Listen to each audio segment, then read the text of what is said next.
Hello friends, నేను మీ త్రివేణి అంతా కోడళ్ళ home kitchen. ఈరోజు మన కిచెన్లో ఎంతో రుచిగా కాజు పన్నీర్ మసాలా కర్రీ. ఈ కర్రీ ఇంట్లో చాలా ఈజీగా రెస్టారెంట్ స్టైల్లో ఎలా తయారు చేసుకోవాలి. ఈ కాజు మసాలా పన్నీర్ కర్రీ ఈ విధంగా తయారు చేసుకుంటే చాలా బాగుంటుంది. ఈ కర్రీ అయితే చపాతీతో కానీ, పూరీతో కానీ, బిర్యానీతో కానీ ఇలా దేంతో తిన్నా చాలా బాగుంటుంది. అయితే ఈ కర్రీ ఎలా తయారు చేసుకోవాలో ఈ వీడియోలో చూద్దాం రండి.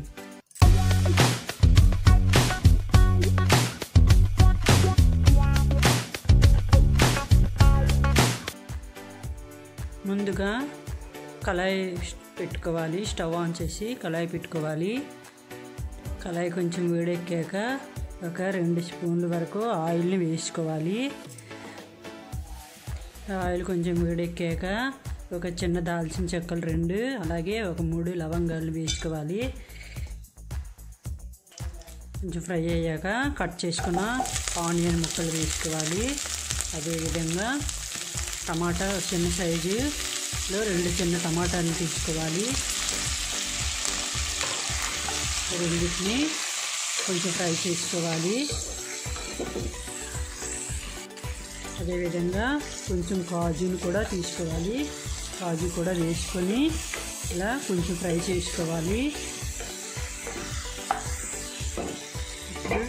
మూత పెట్టుకొని ఒక 2 నిమిషాల పాటు మిడిల్ ఫ్లేమ్లో పెట్టుకొని వేయించుకోవాలి. కొంచెం టమాటా మెత్తబడే వరకు వేయించుకోవాలి. ఇప్పుడు టమాటా మెత్తబడిందో లేదో మూత తీసి చూసుకుందాం. చూసారు కదండి, టమాటా అనేది మెత్తబడిపోయిందండి.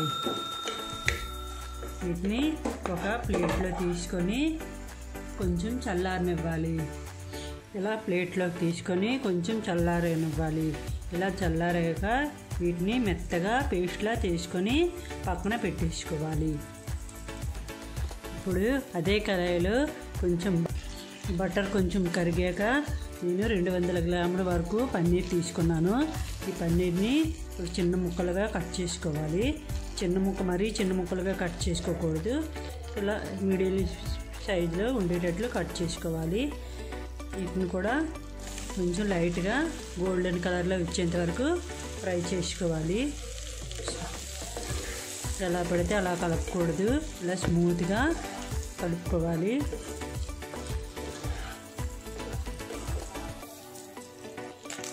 ఇలా గోల్డెన్ కలర్లో వచ్చేంత వరకు వేయించుకొని ఒక బౌల్లో తీసుకొని పక్కన పెట్టుకోవాలి.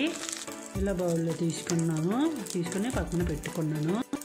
కొంచెం కాజుని కూడా గోల్డెన్ కలర్లో వచ్చేంత వరకు ఫ్రై చేసుకోవాలి. కాజు కూడా ఫ్రై అయ్యాక వీటిని కూడా ఒక బౌల్లో తీసుకొని పక్కన పెట్టేసుకోవాలి.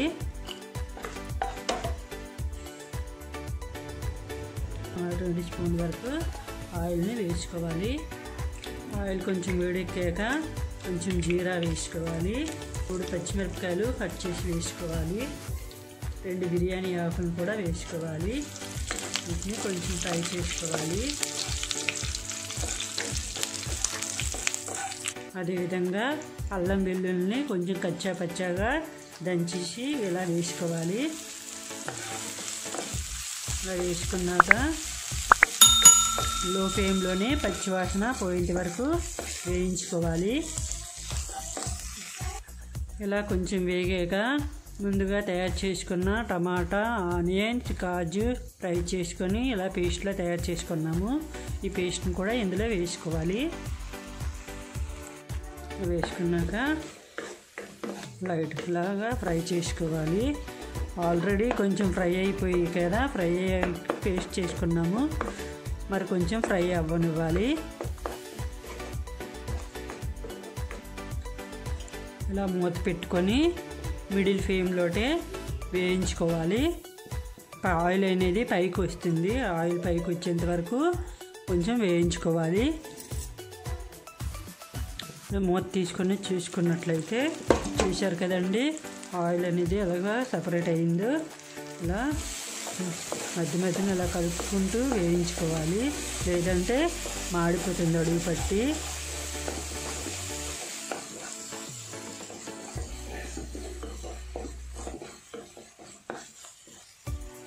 కొంచెం ఫ్రై అయ్యాక దీంట్లో ఒక అర స్పూన్ వరకు పసుపుని కూడా వేసుకోవాలి.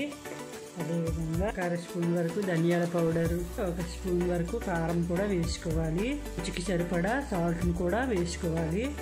అలాగే ఒక టీ స్పూన్ వరకు గరం మసాలా కూడా వేసుకోవాలి.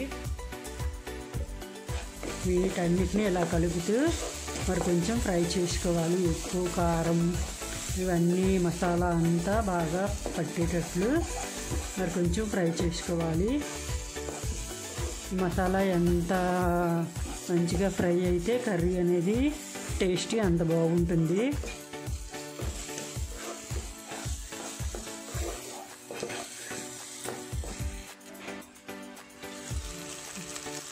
చూశారు కదండి, ఆయిల్ అనేది ఎంత బాగా సపరేట్ అయిపోయిందో. గ్రేవీ కోసం కొంచెం వాటర్ని వేసుకోవాలి. ఎక్కువ వాటర్ వేసుకోని అవసరం లేదు. నేనైతే కొంచెం దగ్గరగానే కర్రీ చేసుకుంటున్నాను. మీరు ఎంత పలచన కావాలనుకుంటే అలా చేసుకోవచ్చు. మీరు మరి కొంచెం వాటర్ అయినా వేసుకొని చేసుకోవచ్చు. నేనైతే కొంచెం వాటర్ వేసుకొని కొంచెం దగ్గరగా కర్రీ ప్రిపేర్ చేసుకుంటున్నాను. మూత పెట్టుకొని 2 నిమిషాల పాటు లో ఫ్లేమ్లో ఉడికించుకోవాలి. 2 నిమిషాల తర్వాత మూత తీసుకున్నట్లయితే చూశారు కదండి, ఇలా ఉడుకుతుంది. ఇలా ఉడికాక ముందుగా వేయించుకున్న ఈ పన్నీర్ ముక్కలను కూడా వేసుకోవాలి. ఈ ముందుగా వేయించుకున్న పన్నీర్ ముక్కలు ఇలా వేసుకుంటే కర్రీ అనేది చాలా టేస్టీగా, చాలా రుచిగా ఉంటుంది. అదేవిధంగా కాజు కూడా తీసుకోవాలి. ఈ రెండింటిని ఇలా కలుపుకుంటూ మరి కొంచెం ఉడికించుకోవాలి.